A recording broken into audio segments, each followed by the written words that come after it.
Next অঙ্ক, if 67 to the power 67 plus 67 is divided by 68, the remainder, আমার ভাগশেষ কত?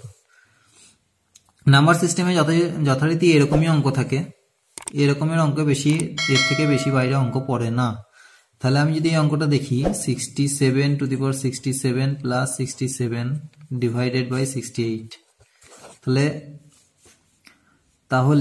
67 to the power 67 divided by 68, 67 divided by 68, reminder কত পড়ে থাকবে? -1, সেই আগের মতো।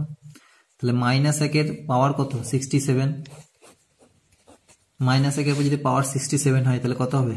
-1ই হবে, কারণ একের পাওয়ার যতই হোক, একের পাওয়ার n নাম্বার অফ পাওয়ার হোক, একই হবে। তাহলে -1। নেক্সট আমার অঙ্কটা কি ছিল? 67 to the power 67, এই রিমাইন্ডার হচ্ছে -1 প্লাস 67 যোগ করলাম, তাহলে কত হচ্ছে? 66। আমার অ্যান্সার হচ্ছে 66। নেক্সট অঙ্ক হচ্ছে 2 to the power 16 minus 1 is divisible by, এই চারটে অপশনের মধ্যে কোনটা? 11, 13, 17, 19। তাহলে এই অঙ্কটা কিভাবে করবো? 2 to the power 16 minus 1, এটাকে যদি a স্কোয়ার মাইনাস b স্কোয়ারের ফর্মুলায় ভাঙি, তাহলে 2 to the power 8 তার স্কোয়ার মাইনাস 1 তার স্কোয়ার, তাহলে কি হবে? 2 to the power 8 plus 1, 2 to the power 8 minus 1, তাহলে কি হবে? 2 to the power 8 plus 1 সমান কত? 257। 2 to the power 8 সমান 256 ইন্টু 255, তাই তো? 257টা আমরা ভাঙতে পারবো? মনে হয় না। 255কে নিশ্চয়ই ভাঙতে পারবো। 255 সমান কত? 257 ইন্টু 15 ইন্টু 17। তাহলে আমার ফ্যাক্টর কি কি পাচ্ছি? 257 পাচ্ছি, 15 পাচ্ছি, 17 পাচ্ছি। এর মধ্যে কোনটা আছে?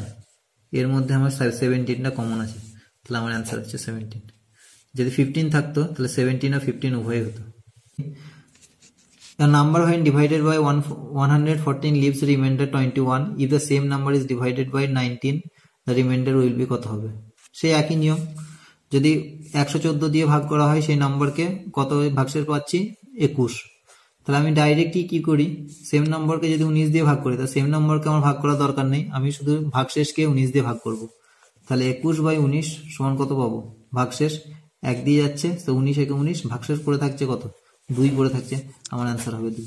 নেক্সট অঙ্ক হচ্ছে a number when divided by 5 leaves 3 as a remainder, সেই একই, আমি একটা সংখ্যাকে 5 দিয়ে ভাগ করলে 3 রিমাইন্ডার ভাগশেষ পাবো। What will be the remainder when the square of this number is divided by 5? এবার কি বলেছে? যদি সেই নাম্বারের স্কোয়ারকে যদি আবার 5 দিয়ে ভাগ করা হয় তাহলে রিমাইন্ডারটা কত হবে? তাহলে এটাও সেই একই রকমের অঙ্ক, কিন্তু আগে কনসেপ্টটা বুঝিয়ে দিই। একটা নাম্বার আছে, 5 দিয়ে ভাগ করলাম, 3 রিমাইন্ডার পাচ্ছি। ন্যূনতম সংখ্যাকে যদি আমি গুণ করি, 5 একে 5 প্লাস 3 পাচ্ছি 8, সংখ্যাটা 8 পেলাম ধরে। এবার যদি 8 বলেছে when the square of this number, এই নাম্বারকে স্কোয়ার করবো, 8 8 64, একে যদি 5 দিয়ে ভাগ করি কত হবে? ডিভাইডেড বা রিমাইন্ডার পাবো কত? রিমাইন্ডার পাবো হচ্ছে 5 বারং 60, 4 রিমাইন্ডার, মানে হচ্ছে ভাগশেষ 4। এবার আমি কি করি? ভাগশেষকেই, যখন প্রথমে যে ভাগশেষ পেয়েছিলাম তাকেই স্কোয়ার করে দিই, 9, 3 স্কোয়ার 9 পেলাম। এবার 3 স্কোয়ারের যদি 9 পাই, তাহলে এটাকে যদি আমি 5 দিয়ে ভাগ করি, সে আমি 4ই রিমাইন্ডার পাচ্ছি। তাহলে আমি ডাইরেক্ট যখন এরকম অঙ্ক আসবে, ডাইরেক্ট আমি ভাগশেষকেই, যেই ভাগশেষটা প্রথমে জানা থাকবে সেই ভাগশেষটাকেই আমি ডাইরেক্ট যা বলবে, স্কোয়ার করতে বলবে স্কোয়ার করব, আর যদি এমনি বলে তাহলে এমনি ভাগশেষকে লাস্টে যেই নাম্বার দিয়ে ভাগ করতে বলবে সেই নাম্বার দিয়ে ভাগ করবে। সেম অঙ্ক হচ্ছে number when divided by 6 leaves a remainder 3, when the square of the same number is divided by 6, reminder কত হবে? তাহলে আমি 3কেই হচ্ছে শেষেই স্কোয়ার করে দিই 9, তো 9/6 হচ্ছে, রিমাইন্ডার কত হচ্ছে? 3 অ্যান্সার।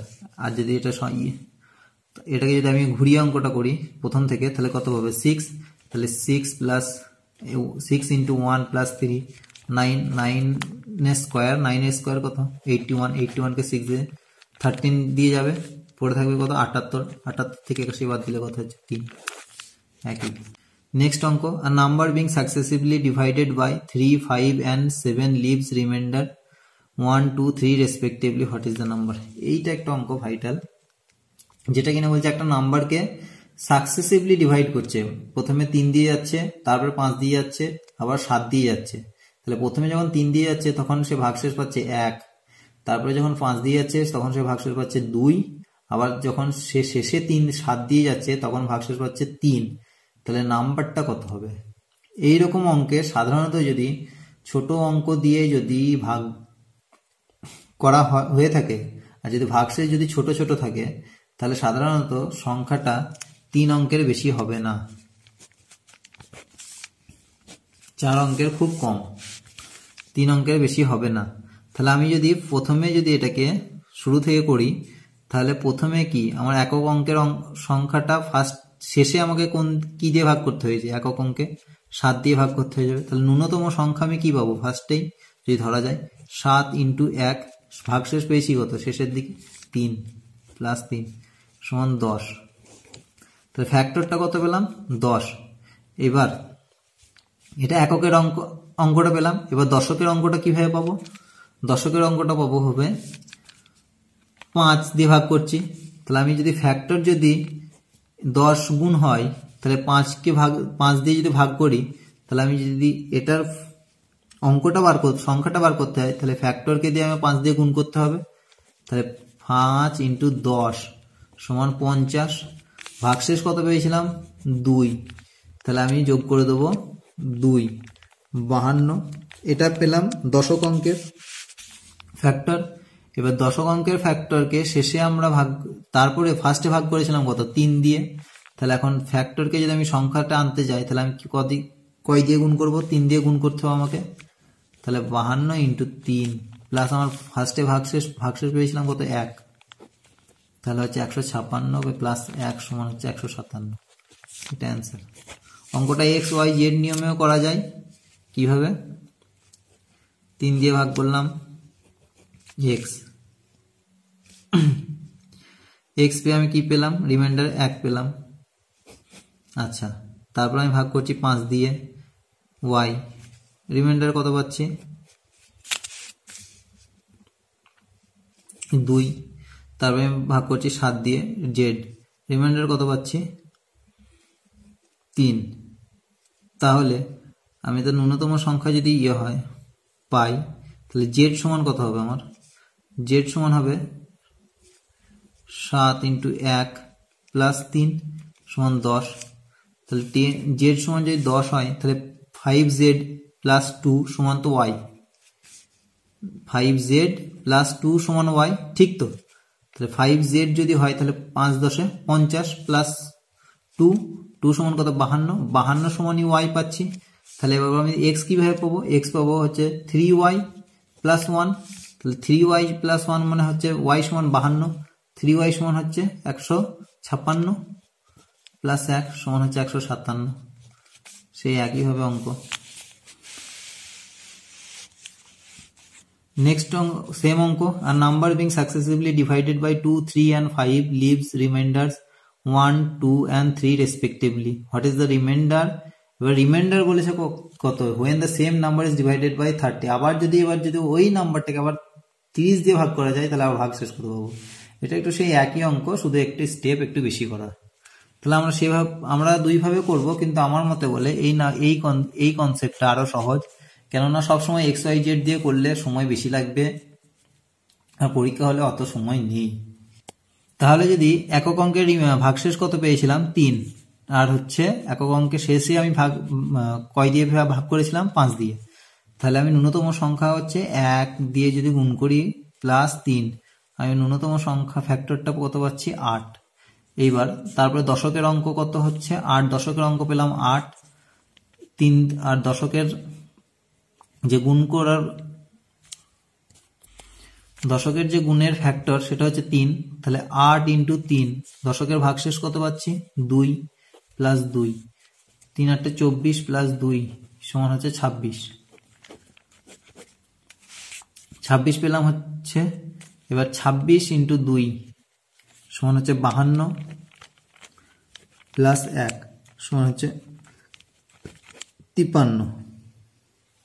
এটা এলো 2 অঙ্কের সংখ্যা, কিন্তু আমরা আগে দেখেছিলাম 3 বার ভাগ করলে সাকসেসিভলি 3 অঙ্কের সংখ্যা পাচ্ছি।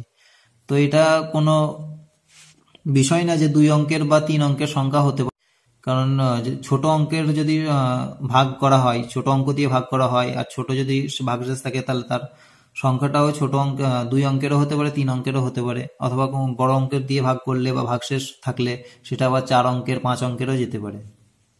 তাহলে আমরা এই সংখ্যাটা পেলাম 53। এবার বলছে রিমাইন্ডার কত, মানে ভাগশেষ কত, যদি সেই না 53কে আমি যদি 30 দিয়ে ভাগ করি, 53/30 একই থাকছে, 23 পড়ে থাকছে, তাহলে আমার অ্যান্সার হচ্ছে 23। তো বন্ধুরা, আজকের মতো নাম্বার সিস্টেমের এই কটায় অঙ্কই হলো। আশা করি এর বাইরে কোনো টাইপ নেই, আর থাকলেও খুবই টিপিক্যাল টাইপ আরও কিছু আছে, সেগুলো আমরা পরের দিকে আলোচনা করব। নেক্সট ভিডিওতে আমরা অন্য চ্যাপ্টার চলে যাব এবং অন্য চ্যাপ্টার কিছু অঙ্ক দেখব, যেটা কিনা সামনে আরআরবি এনটিপিসির জন্য খুবই ইম্পর্টেন্ট।